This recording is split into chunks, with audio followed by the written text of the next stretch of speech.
Patrick Mahomes wanted Sneed to stay in Kansas City. Instead, he watched a premier defensive weapon walk away. Now, after 2 years away, Sneed is back, and Mahomes is finally reacting to a shock reunion that fans thought would never happen. Smash that subscribe button while you and I break this blockbuster down. A one-year deal worth up to $5 million reunites the cornerback with his draft team from 2020. That is the headline. That is the surface story.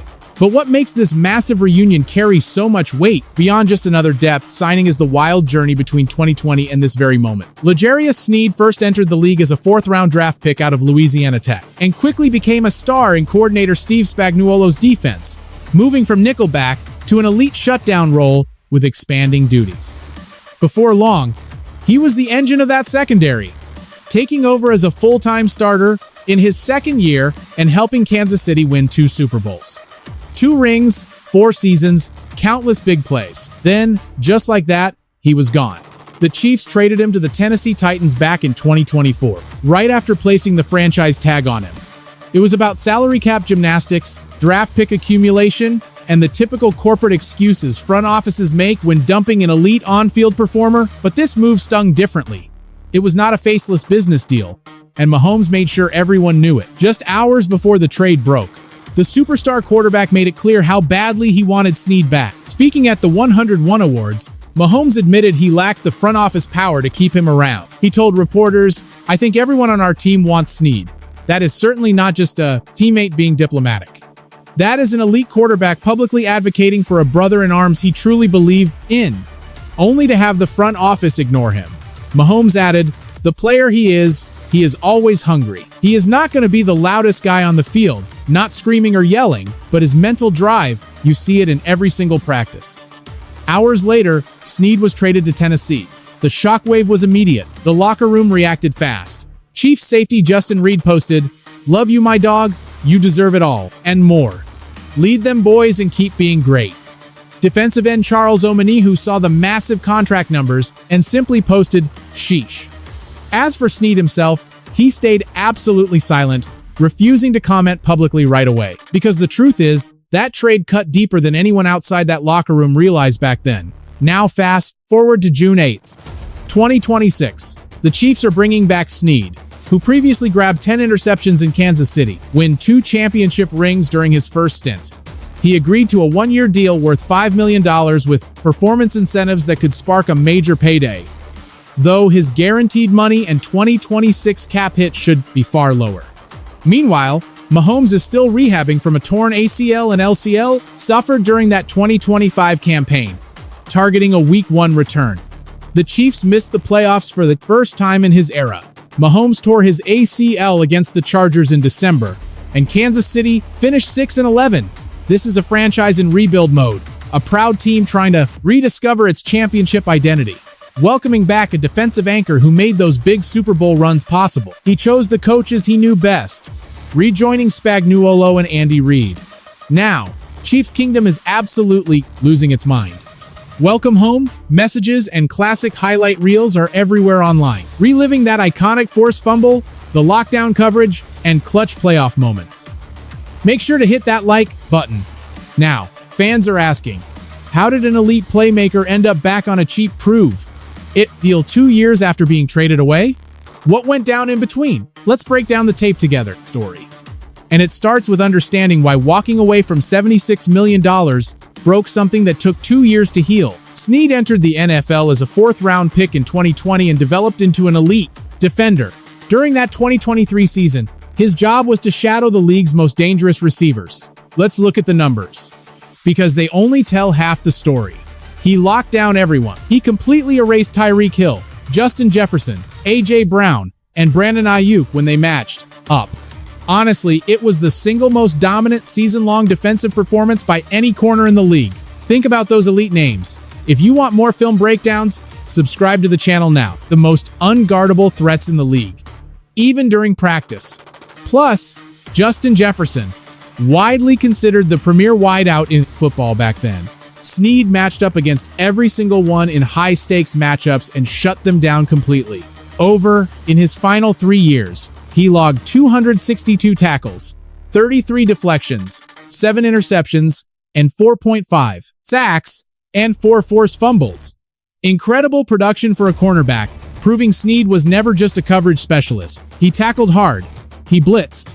He stripped footballs in the AFC Championship exactly when his team needed it most. During that critical AFC Championship clash with the Baltimore Ravens, he forced a massive fourth-quarter fumble on wideout Zay Flowers, right at the goal line. That single clutch play is permanently seared into the minds of football fans everywhere. Flowers had the ball, the angle, and all the momentum, but Sneed punched it free. That drive was dead. The Chiefs kept their lead, punched their ticket to the Super Bowl, and won it all. That is the true worth of an elite player. It transcends the stat sheet. It is about those heart-stopping moments when a defender steps up and makes a season-saving play. Now, the big question is, let's look at this together. If Sneed was this good, why let him go? The trade was not about system fit in Kansas City, it was purely about the salary cap.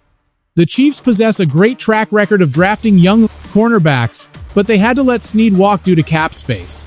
They made defensive tackle Chris Jones, Travis Kelce, and kicker Harrison Butker top-tier money, making them the highest paid at their positions. When you are handing out record-breaking contracts to your quarterback, tight end, and defensive tackle, and then trying to re-sign a cornerback who just posted the most dominant coverage season in the league, something has to give.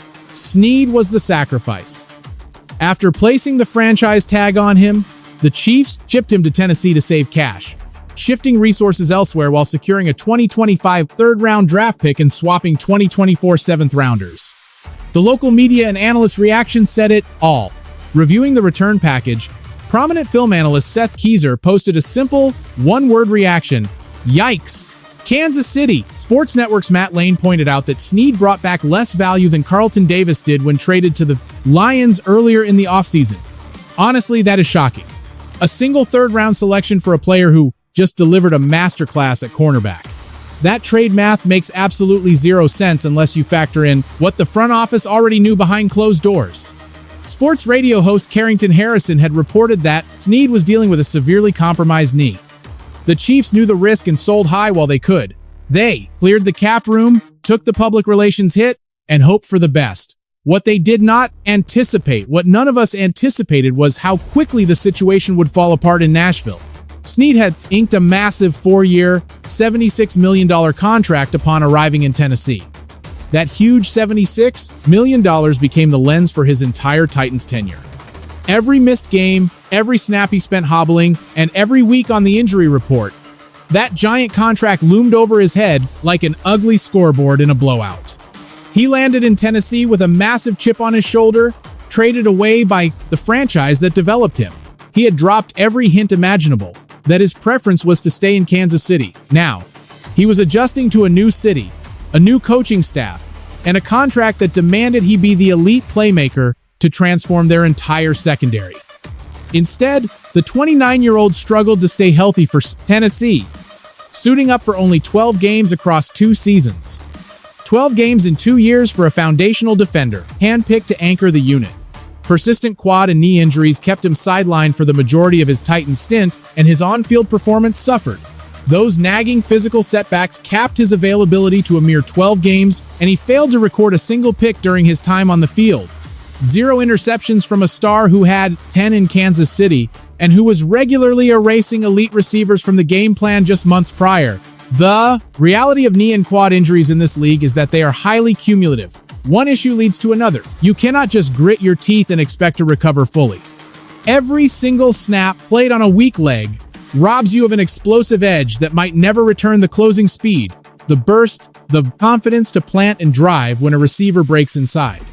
Sneed was battling his own body every single Sunday, and frankly, as you and I can see, his new team offered him very little structural help. Look, the Titans simply did not build their defense around the secondary the way Kansas City always has. There was no Steve Spagnuolo calling the shots, no Patrick Mahomes culture uniting that locker room, just L'Jarius Sneed, a massive payday, and a bad knee keeping him off the field. Then, the real nightmare started with his legal situation. Back in December 2024, Sneed was linked to a shooting at a Texas car dealership. He originally faced heavy aggravated assault charges, with prosecutors alleging shots were fired at a Mercedes. As we know, It was the sort of toxic headline that hijacks the news cycle for weeks, sticking to a player like absolute glue. But as any good editor knows, stories evolve. That major assault charge was downgraded to a minor misdemeanor. Then in May 2026, prosecutors dropped everything entirely. No guilty verdict, no criminal record. Yes, a civil suit lingered alongside the criminal case, but when that prosecution fell apart, the entire legal outlook shifted. Still, those grueling months in limbo were incredibly tough. Sneed was hurt, sidelined, and trapped in a media storm that had absolutely nothing to do with football, all while watching helplessly from the sidelines as his big 2-year run with Tennessee crumbled to dust. So, the front office finally cut him on March 13th, saving themselves over $11 million. They immediately rebuilt that secondary, bringing in some fresh defensive backs like Alontae Taylor, Cordell Flott, and Josh Williams. Tennessee moved on in a blink. 2 years, $76 million, 12 games, 0 picks, and a pink slip. He walked away from Nashville looking for work, facing a massive uphill battle, with very few general managers willing to gamble on his future. Phones rang, but interest was cold. The market for a 29-year-old cornerback with knee issues and 0 recent production is brutal. Then, his phone lit up. It was Kansas City. Now, to understand why the Chiefs made this move and why this reunion makes total sense for both sides, you and I need to look at what Brett Veach has been doing to this roster lately. It is a roster management pattern that is incredibly ruthless, but also pure genius. Just look at how they rebuilt their cornerback room this year, trading away Trent McDuffie to the Rams for a haul of high draft picks in 2026 and 2027. This mirrors the Sneed trade from 2 years ago. It was a calculated business decision to avoid the massive, record-setting extension McDuffie wanted and eventually got in. Los Angeles, a staggering 4-year, $124 million deal. Let that sink in. In 2024, they trade their top corner. In 2026, they do it again. Same playbook, different name on the jersey. Both times, they stockpiled draft assets instead of paying out bloated, long-term deals. They fully trusted Spagnuolo's defensive scheme to develop cheap, young talent. Now, the Chiefs have reloaded their defensive backfield after parting ways with McDuffie and watching starter Jalen Watson walk away to join the Rams. To fix this, they traded up in the draft to secure Mansour Diallo, adding veterans Kader Kohou and Kyer Elam. Still, this cornerback room is incredibly young at key positions. Remember, Diallo was the 6th overall pick in the draft, so there is no doubt he is expected to start immediately on day 1. He is their premium investment, their future star, but he is still a rookie. And in Kansas City, rookies face a steep learning curve. Enter Sneed, with McDuffie, Watson, and Brian Cook all gone. Spagnuolo desperately needed a veteran leader to steady the ship. Sneed brings exactly that, having played more snaps in this system than the rest of the current corners combined.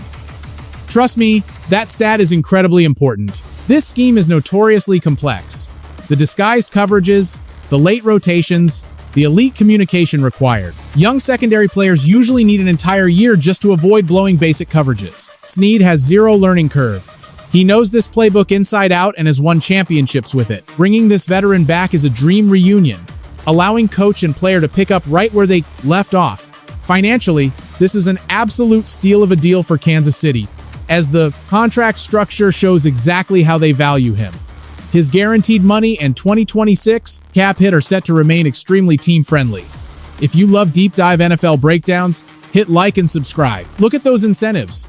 That is not starter money, that is a savvy, team-friendly veteran bargain. He will produce what he can, earning more if he regains his old form.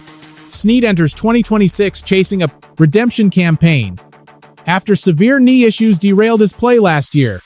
At 29 years old, this is his final shot to prove he belongs in this league. Kansas City knows it. Sneed knows it too. And the contract structure proves both sides accept the gamble. When you know the player, the risk feels much smaller. This is classic Brett Veach. Trade stars for draft capital, reload with young talent, and then plug the remaining roster gaps with cheap, smart veterans who already understand the defensive playbook. It is not flashy. It will not win the offseason headlines in March, but it keeps this championship window open. It is why the Chiefs dominated this decade. And right now, as Patrick Mahomes mounts his comeback from injury, recovering from the worst injury of his career, While the team fights to return to real championship contention, every single detail matters. Remember to subscribe for more NFL news. Recently, on the Pivot podcast, Sneed admitted he wanted a Kansas City reunion, saying, "I did not talk to them. I was angry. Kansas City was my first love. They taught me how to be a champion and gave me 2 rings." He said that in 2024, before his knee failed and before his painful stint with the Titans, he spoke those words while still bitter, still trying to process the shocking trade that sent him away. But deep down, beneath all that pain, it was not anger he felt. It was pure longing. "I was bitter because I wanted to stay in that environment around the brothers I knew." Now he gets his wish. But the situation could not be more different this time. He is no longer the top priority, nor is he getting a massive payday here. He is a 29-year-old veteran on a cheap 1-year contract, mentoring the team's first-round rookie. Sneed's job is to groom his own successor. That is a massive adjustment for a defender who, recently, was compensated like a premier defensive back. But hit that like button, because here is the truth about Sneed. Patrick Mahomes knew his true value. Listen to how the quarterback described him right before the trade. The mindset he brings, that determination, and his work ethic at practice. You see it every single day. Mahomes was not just praising a lockdown cornerback. He was highlighting a leader who sets the standard, a champion who commands respect and shows the younger players what it takes to win in this league. On a depth chart filled with rookies, that veteran leadership is worth more than any stat sheet. Remember, for the first time in 10 years, the Chiefs missed out on postseason football last season. It was a brutal wake-up call, marking the very first time Patrick Mahomes did not qualify for January. That forces a franchise to adapt. Right now, our MVP quarterback is pushing through grueling rehab sessions to heal 2 torn ligaments in his knee, desperate to be ready for the upcoming season opener. Mahomes promises his play style will not change despite the injury. He is attacking rehab with focus, targeting a Week 1 return against the Denver Broncos. That is the dramatic backdrop for this reunion. This is not a dynasty adding luxury depth. This is a champion fighting to get back. They are finding value, signing smart deals, and building a roster ready to compete immediately. Sneed returns to a defensive secondary that looks completely different from the championship group he left behind. The unit features new stars like first-round selection Mansour Diallo and standout nickel back Cater Coho. Many of these young players were still in college during Sneed's title runs, but he knows Spagnuolo's defensive scheme. He understands the culture. He knows what is required to play championship corner, the physical run support, the elite leverage, and the communication that nobody else in this locker room possesses. Still, Sneed is not guaranteed a starting role until his medical staff clears his knee completely. That is the reality. Signing a new contract does not erase the injury concerns surrounding him. The doubt about whether we will see his 2023 Pro Bowl form again remains very real. Sneed must earn his reps in training camp against younger, healthier cornerbacks who are hungry to play. That competition is why you must subscribe. It is the beginning of a legendary comeback story. You and I both know the perfect NFL story isn't just Sneed locking down receivers and coasting back to the Super Bowl. Forget the easy, scripted redemption arc. Reality in professional football is always messier, deeply human, and way harder to achieve. To win, we're talking about a star cornerback traded away from his true home, battling through 2 years of grueling injuries, off-field legal drama, and contract stress that aged him faster than any hit on the gridiron. But walking back into that facility on Arrowhead Drive, he has to prove to the rookies, coaches, and himself that he's still elite. Sneed is officially back in Missouri's red and gold. Hit like on this video. Guys, Mahomes always wanted to keep him, but management didn't listen. They traded Trent McDuffie, dismantled the backfield, and helplessly watched their secondary cycle through defenders who just couldn't cut it. Yet when the dust settled, the absolute perfect fit for Steve Spagnuolo's scheme was waiting. Battle-tested, hungry, and ready. So Kansas City dialed his number, and the circle is complete. But can Sneed still perform in 2026? Will those knees hold up? Is this a legit second act or just a nostalgic cameo? We'll find out over the next 6 months, beginning right now at minicamp and pushing straight into a critical season opener. The entire organization is hitting the reset button. Patrick Mahomes is back, the winning culture is rebuilding, and L'Jarius Sneed is finally home.